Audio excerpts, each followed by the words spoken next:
The Bank of Namibia has broken the silence on the situation, with Deputy Director Encius Plaiki saying that sometimes the consumer gives permission for the money to be deducted without knowing what they have done.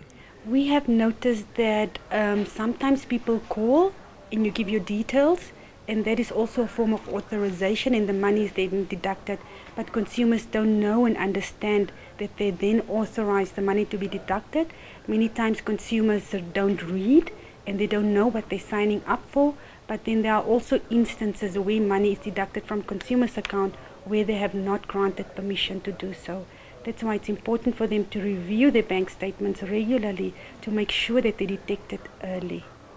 Plaiki said to reduce the rate of risk, consumers may cancel a debit order by providing written or other appropriate notification to the third party who they have authorized to make the deductions. You need to go to your respective bank, your commercial bank, you lodge the complaint, and then they follow the process.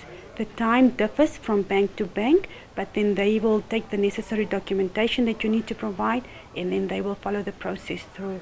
If you are not satisfied with the outcome, then you can approach the Bank of Namibia. There are various things that consumers can do to mitigate the risk. One of them, and very importantly, it is for consumers to read and understand what they are signing up for before they put their signature. We also cannot overemphasize the need of consumers to protect their banking details. Do not provide your banking details over the phone or an email, and before you provide your banking details, make sure that you know what you are signing up for, the amount is correct, and the date it will be collected. That is also important to make sure.